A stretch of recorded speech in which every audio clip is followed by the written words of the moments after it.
So hi guys, my name is Siddhant and welcome back to new video. ये वीडियो काफ़ी important है, काफ़ी इंटरेस्टिंग होने वाला है क्योंकि काफ़ी लोगों ने मुझसे पूछा इंस्टाग्राम पे, लिंक्डइन के ऊपर कि क्या हमें अपना स्टार्टअप इंडिया के अंदर रजिस्टर करवाना चाहिए या नहीं करवाना चाहिए।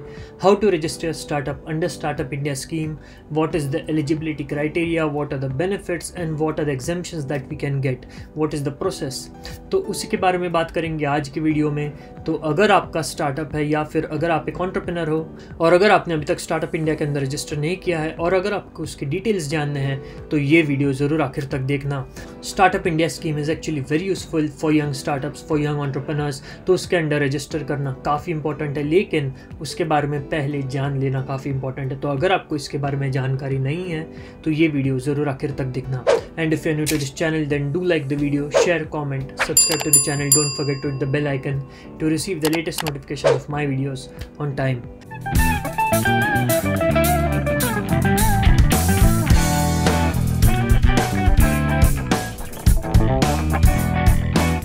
So hi guys, so let's just talk about the Startup India scheme first, right? So Startup India was actually introduced by the government of India on 15th of August 2015, right? So Prime Minister Narendra Modi actually announced this scheme on 15th of August 2015. तो ये काफ़ी important step था government of India का to build a startup ecosystem in India, right? क्योंकि ये scheme 3 चीज़ों के ऊपर focus करती है, right? So the first point is process simplification and hand holding. अगर आपको कुछ साल पहले अगर कंपनी रजिस्टर करनी थी इंडिया में तो काफ़ी सारा डॉक्यूमेंटेशन, काफ़ी सारे लाइसेंसेस, पेपर वर्क्स होते थे, राइट? लेकिन स्टार्टअप इंडिया के अंदर काफ़ी सारी चीज़ें डिजिटल हो गई है। आपको हैंड होल्डिंग भी मिलती है, आपको गवर्नमेंट ऑफ इंडिया की तरफ से हेल्प सपोर्ट भी मिलता है अगर आपको स्टार्टअप रजिस्टर करना है इंडिया में।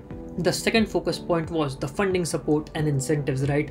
तो funding support and incentives काफ़ी important point है because अगर startups को grow करना है तो उन्हें funding चाहिए and funding attract करने के लिए एक अच्छा startup ecosystem होना काफ़ी important है। तो अभी हम देख सकते हैं कि काफ़ी सारे investors भी पैसा invest कर रहे हैं, प्लस अगर आप startup India के अंदर register करते हैं तो आपको government की तरफ से भी subsidies मिलेंगे, पैसे मिलेंगे, investment मिलेंगी या फिर कुछ exemptions मिलेंगे, right? And the third focus point was to build a great partnership between industry and academia, right? तो industry और universities के बीच में एक अच्छा tie-up, एक mutual exchange होना काफ़ी important है, mutual exchange of talent, technology, science, right? ताकि universities इंडस्ट्री स्टैंडर्ड्स के साथ कोप अप कर पाए एंड इसी के साथ साथ काफ़ी सारे इंक्यूबेटर्स एंड एक्सेलरेटर्स भी इंडिया में डेवलप हुए, राइट? तो इंक्यूबेटर्स, एक्सेलरेटर्स कुछ गवर्नमेंट ऑफ इंडिया के हैं, कुछ प्राइवेट इंस्टीट्यूशंस के हैं। काफ़ी सारे इंक्यूबेटर्स एंड एक्सेलरेटर्स आज इंडिया में यंग स्टार्टअप्स को इंक्यूबेट करते हैं, हेल्प करते हैं, सपोर्ट करते हैं to grow, to build their company and also to get the investment. And if you see then ever since this scheme has been launched in 2016, तभी से स्टार्टअप इकोसिस्टम में काफ़ी बूम आया है। Hundreds of startups are registered in India, right? Every day, in fact, and many of them get recognized by the Startup India scheme as well.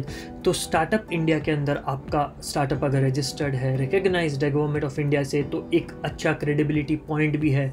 तो उसी के बारे में बात करेंगे आज की क्या एलिजिबिलिटी क्राइटेरिया है, क्या बेनिफिट्स है, क्या एग्जेम्पशंस है और आप वेबसाइट के ऊपर जाके कैसे अप्लाई कर सकते हो। तो बात करते हैं सबसे पहली चीज़ के बारे में, that is the eligibility criteria, the eligibility process, right? तो जाहिर है अगर स्कीम का नाम स्टार्टअप इंडिया है, that means it is meant for the startups of India.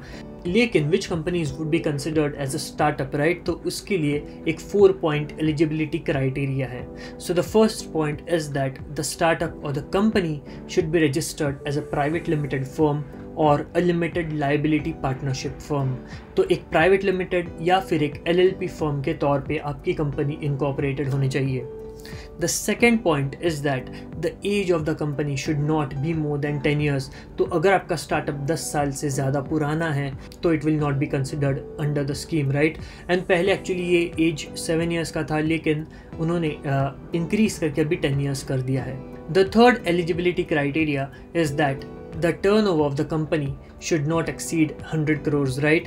And वो पहले 25 crores था, लेकिन वो भी अभी इंक्रीज करके 100 crores कर दिया है। तो अगर आपके स्टार्टअप का टर्नओवर 100 crores के अंदर है तो आप स्टार्टअप इंडिया के अंदर अप्लाई कर सकते हो। एंड काफ़ी फ़नी चीज़ है, जो इंडिया का यंगेस्ट नया यूनिकॉर्न है दैट इज़ अपना jobs. It is a company that is a unicorn that is valued at over $1 billion, right. लेकिन उनका भी रेवेन्यू अभी सिर्फ 17 करोड़ का है, right, and loss of 28 crore. लेकिन सिर्फ 17 करोड़ के रेवेन्यू वाली कंपनी की आज मार्केट में value over $1 billion, right, 7,000 crore से भी ज़्यादा। तो आप इससे समझ सकते हैं कि काफ़ी सारे इन्वेस्टर्स स्टार्टअप्स में इन्वेस्ट कर रहे हैं इस समय। And the fourth point for the eligibility criteria is that the startup should work on innovative products, on improving the existing products and services, right? And also the startups should be a new individual entity. कोई एक पुराने business का separated part नहीं होना चाहिए, एक नई individual company होनी चाहिए अगर उनको स्टार्टअप इंडिया के अंदर रजिस्टर करना है तो ये तो स्टार्टअप इंडिया के अंदर अप्लाई करने के लिए एलिजिबिलिटी क्राइटेरिया है, राइट। तो ये तो काफ़ी सिंपल है। लेकिन अगर आपको बेनिफिट्स चाहिए, एग्जेम्पशंस चाहिए, सपोर्ट चाहिए गवर्नमेंट ऑफ इंडिया का, तो फिर आपको अपने स्टार्टअप को DPIIT के अंडर भी रजिस्टर करना पड़ेगा। That is the department for promotion of industry and internal trade. तो इसके अंडर अगर आप अपने स्टार्टअप को रजिस्टर करते हो और अगर DPIIT आपके स्टार्टअप को रिकग्नाइज करता है, राइट, विद अ सर्टिफिकेट, तो फिर आपको सारे एग्जेम्पशंस, टैक्स एग्जेम्पशंस, बेनिफिट्स, सारी चीज़ें आपको गवर्नमेंट की तरफ से मिलेंगी, right.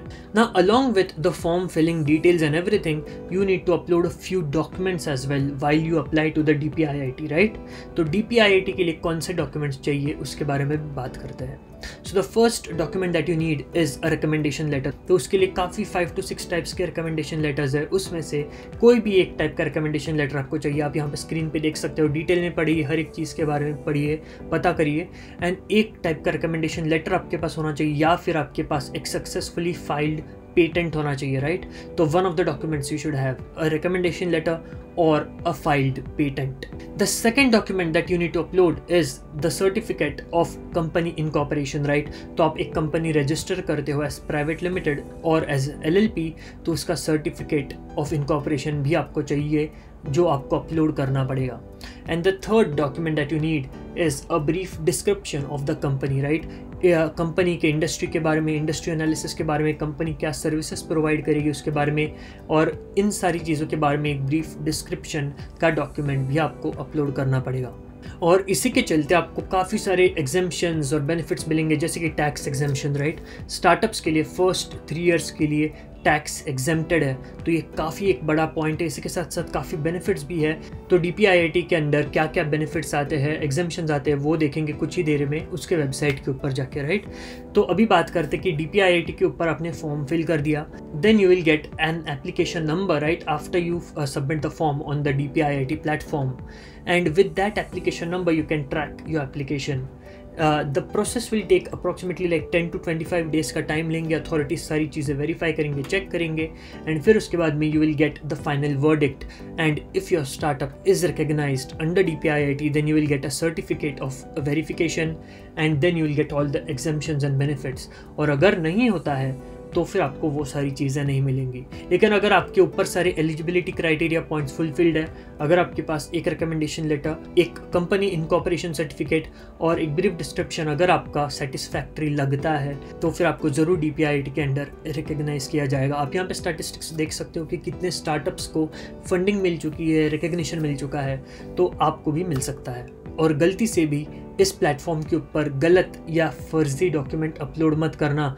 Always upload the right document and the right information, right, क्योंकि अगर आपने कोई भी गलत डॉक्यूमेंट या इन्फॉर्मेशन अपलोड की तो फिर you will be find, right. आपको 50% of the paid up capital fine किया जाएगा या फिर 25,000 रुपीज़ कम से कम। तो अगर आपको फाइन नहीं चाहिए, so please don't upload any wrong rubbish document, right. Upload the right information, upload the right documents.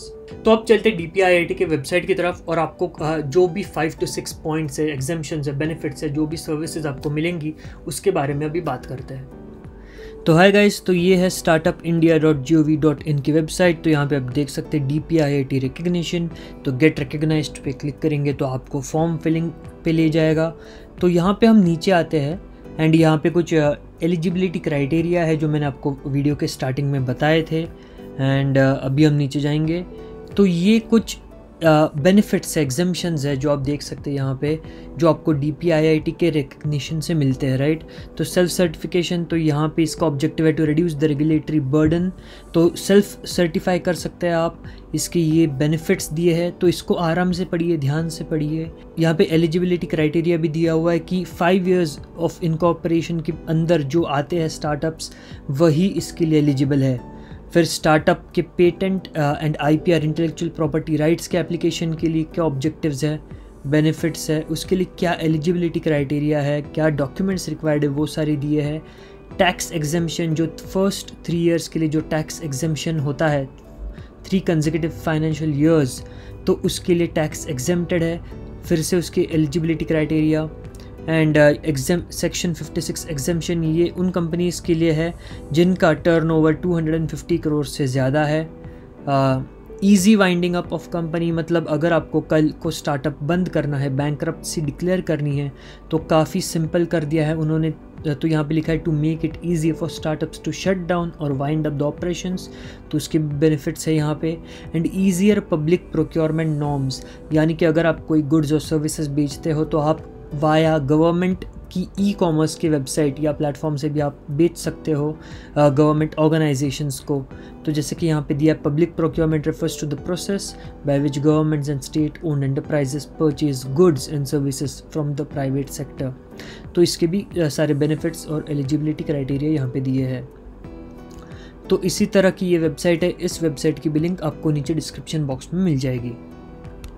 So guys that's it for today's video. I hope आपको सारी चीज़ें समझ में आई होंगी। काफ़ी इंपॉर्टेंट है अपने स्टार्टअप को स्टार्टअप इंडिया के अंदर रजिस्टर करवाना और DPIIT के अंदर रिकग्निशन मिलना, वो एक क्रेडिबिलिटी का भी पॉइंट आपके स्टार्टअप के लिए हो जाता है, राइट। और इतने सारे अगर बेनिफिट्स और एग्जेम्पशंस आपको गवर्नमेंट की तरफ से मिल रहे हैं, तो I feel that you should make the maximum use of it. उसके लिए अप्लाई करिए, अनअवेयर मत रहिए, और इस वीडियो को ज़्यादा से ज़्यादा शेयर करिए अपने दोस्तों के साथ भी जो आपकी तरह एंटरप्रेन्योर बनना चाहते हैं, जो आपकी तरह एक कंपनी स्टार्ट करना चाहते हैं। और जो भी चीज़ों के बारे में बात की गई है, जैसे कि रिकमेंडेशन लेटर का फॉर्मेट हो या एप्लीकेशन की वेबसाइट की लिंक हो, ये सारी चीज़ें, या फिर स्टार्टअप इंडिया की जनरल डिटेल्स की वेबसाइट की लिंक हो, आपको सारी चीज़ें नीचे डिस्क्रिप्शन बॉक्स में ज़रूर मिल जाएंगी। और उसी के साथ साथ कुछ यूज़फुल वीडियोज़ के लिंक्स भी है जो मैंने पहले बना के रखे हैं, तो वो वीडियोज़ भी ज़रूर चेकआउट करना। तो guys, I hope you like the video, and if you like the video, then do like the video, share, comment, subscribe to the channel. Don't forget to hit the bell icon to receive the latest notifications of my videos on time. So I'll see you in the next video. Till then, goodbye, take care, thank you.